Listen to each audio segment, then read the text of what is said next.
All right, everybody, welcome back to the Sternberg Museum. Oh, there we go. We're back. I keep getting a little bit on and off here. All right, we're going to keep working through this. Hopefully, the connection will stay all right for a little bit. Anyway, I'm Dr. Reese, and I'm the director here at the Sternberg Museum. And we're all sort of sent to be at home, so Rachel and Ian and I can't all come into the museum here at the same time. Ian's going to be working. He took some things home, and he's working on doing some Facebook Lives that he will do from his house. He will had some issues with plumbing, I think, over the last night and today, so he's unable to be with us today, but he will be here in the next couple of days. So we're going to continue to try to keep working on some Facebook Lives, but you'll probably just get one of us instead of two or three of us in order to try to keep things going. So today it's just going to be sort of a short one. I actually, because there's nobody in at the museum, have been able to sneak in, and we're actually in my office, and so there's don't have a lot prepared, but I have a few things that I just happen to have in my office that are kind of interesting in the sense that there's a few fossils and rocks and other things that I pulled out from my stash of things that I often take with me when there's a student that's doing their qualifying exams or some sort of fun thing like that, and we get to ask them questions. So I always bring some cool, fun things to ask them questions. So I thought I'd go over a couple of a variety of different things that we have, or that I have in my office. So, for example, here's a really cool thing. It's a cool trilobite that is in a belt buckle. Why do I have a trilobite in a belt buckle? Well, it's actually because I was given this when I got my PhD. My advisor was one of the presents that I got, which was kind of fun. All right, here we go. I don't usually ask people questions about those sorts of things, but there are all sorts of fun things, and one of the things that I always like to tell people is there's every rock and every fossil has a story, and sometimes they're interesting and confusing, but it's always fun to try to think about what their story is. There's some that we don't think about a lot, and those are things called trace fossils. And trace fossils are really cool because they're remnants of fossils. They could be tracks or traces or impressions, but they are not the actual body fossil or the actual shell or bones. But so, for example, a rock looks like a typical rock, but if you look at the surface of it, you see all these cool little sort of lines and bumps in it. And these are all actually trails of invertebrates, or things like worms, or things that lived in the ocean, because this is a rock that comes from the ocean. So all kinds of cool little, and you can see that they're going in all different directions. So we have a whole fauna, or a whole just life community that happen to be living in the ocean and burrowing through the sediment, making a living, hiding in the sediment and their burrows. So this is another interesting rock, and it's a rock that's got a couple of different colors. There's sort of reddish and there's this sort of tannish. Interestingly, this rock is not a marine rock. It's actually a rock that was from more of a lake system, and had lots of, but all these blotches in there are again a much more of what we call bioturbation, or places where animals were burrowing through the sediment and mixing and munching it all up. So another whole, you can see all of the little burrows and things go completely all the way through the rock. So things were burrowing and digging through this rock pretty extensively, such that the burrows, there's all many more burrows than there is rest of the rock. And what's cool about burrows is they fill up with sediment after the animal leaves or dies. And once they're, so you're basically seeing sediment that filled in the burrows versus the sediment that the animal was burrowing through. And so here you can see that the sediment in the burrows, the whiter stuff, there's almost more of that than sediment from that was left from what the animals were burrowing through. So that means there's lots and lots and lots of activity or life going on while this rock was being deposited. I'm sorry that we're kind of freezing up and coming back again, but it's kind of my office obviously isn't getting great connect. This cool little rock actually is really fascinating, because here we go, we've got, there used to be, these little burrows are actually something, if you've looked at them a lot, you see they're all in the same direction, right? They got sort of a bit of, we put it down here, so they're all going this direction. They get a little wide on this end, and there's a whole bunch of them right next to each other. All these are individual burrows, but what was actually here, there used to be some wood here, and these are all basically shipworm burrows. So shipworms are actually clams that burrow into wood, oftentimes into ancient ships, but they also were around even in the Cretaceous during our Mosasaur time. See, I won't use dinosaur time, I'll use Mosasaur time. With driftwood, wood that was floating around in the ocean, and they would burrow into the wood. And so actually all the wood in this case is all rotted away, and it's left with the rock.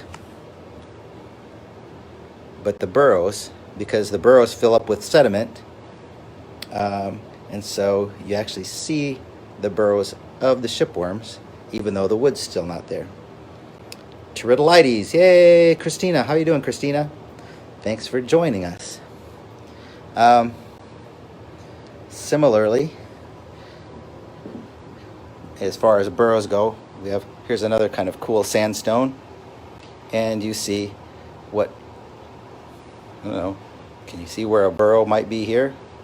Yeah, it would be right up here.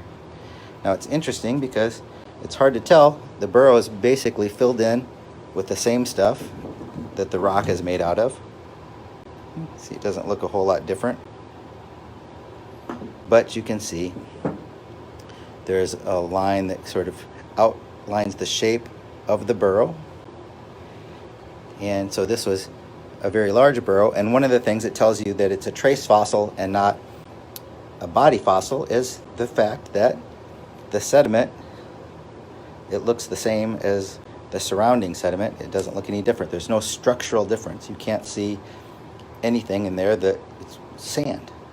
Sand in here, sand out here.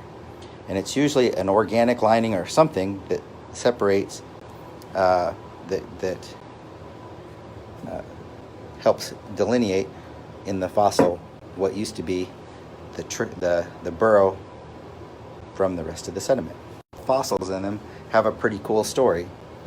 On the other hand, you can, if you want to be confused, you can take a look at a rock like this, and because we're always, a little bit, this is why geologists or paleontologists will always ask you, where did your rock or your, it's a pretty cool, or it's an important question that we always ask you, because when you look at something, you're influenced by, connect again, there we go, where your sample came from. So this is a rock Now, you might think that there's a whole bunch of little burrows in it, but in actuality, this is a piece of pumice. So it's actually a volcanic rock that just floats.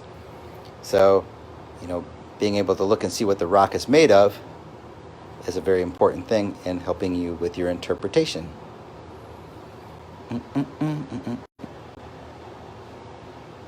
Okay. Sorry that the video keeps freezing and coming back in all the time. Let's see. What other cool things do we have? We all have all kinds of cool things. All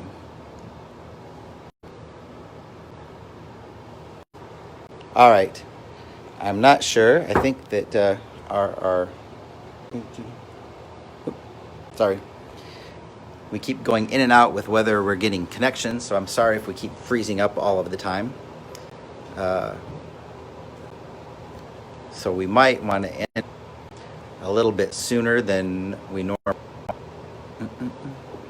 But know that we are working on fun things to talk about, and I've got lots of cool things to talk about. I'll be able to cruise around the museum.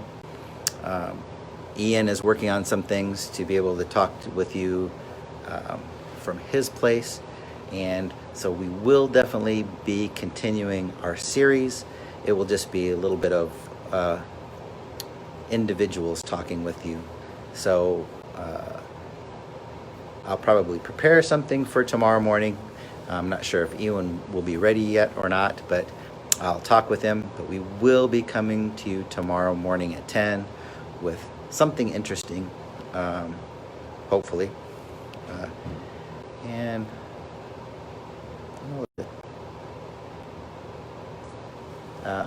so here, it is really particularly interesting to them, then I will probably let everybody go. Oh, it's just a sampling. We've got cool little foraminifera. We've got marine snails, and we've got 1, 2, 3 types of corals, and my favorite type of clam. These are rudisted bivalves. It's my favorite because it looks like a boxing glove.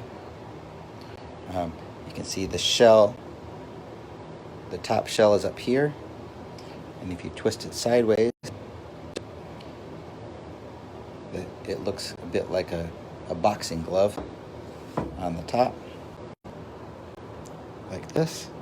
And then the bottom valve is just a cone, which would have come down this way like an ice cream cone with a boxing glove on the top of it. Would pop open so that they could filter feed. Pretty cool. Ian's watching. Hi, Ian. How are we doing? And Malachi wants to know if they're fossils. I don't know which question he's asking, if they're fossils.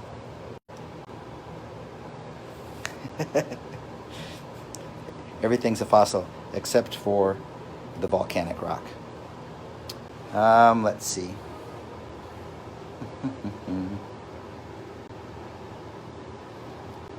And this is always a cool one to go with body fossils, like a clamshell. And it's really cool because it's got a trace fossil with it, as we were talking about trace fossils.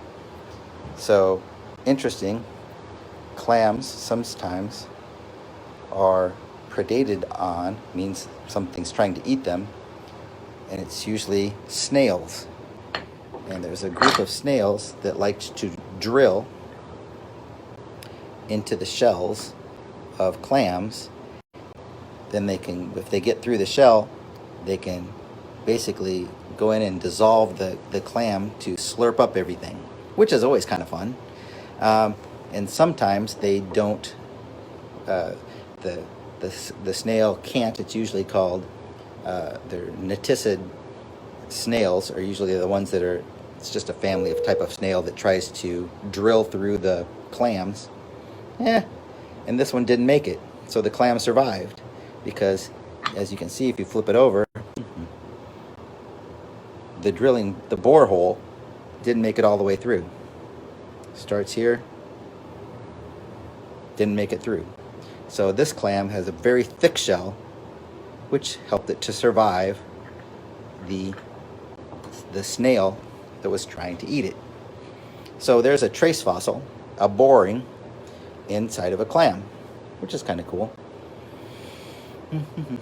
And there's always been a race between those types of snails and clams in order to get better ways to drill or thicker shells to try to survive. Here's a clam that doesn't have nearly as thick a shell, but fortunately for it, there was no snail that tried to drill it.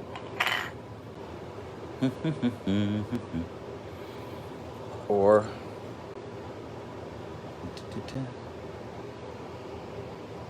other snails. There's a snail, a gastropod called a lambus, and they have cool sorts of fingers.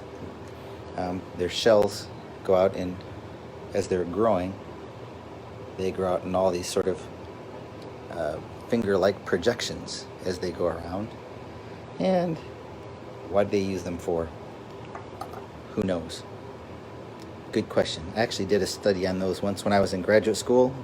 It was kind of cool. Didn't really find out too much about it, other than they're just really awesome Indo-Pacific snails. We've got, let's see, mollusk boring into all the other mollusks. Yes, it's true. And a matter of fact, there's another. I think these mollusks actually came from North Carolina. Pliocene age, as a matter of fact, I think. Okay, well, everything has a story, and we continue to keep telling them. So I think, as far as that goes, I'll go ahead and sign off for today, and we will check in with you tomorrow. We'll be around 10 o'clock. Check us out, and either Ian or I will be around to talk with you about something fun and new. Anyway, glad you joined us. Keep joining us, like us, share us, and somebody will be here to try to help, give you a little entertainment and a little bit of information and fun things to learn about.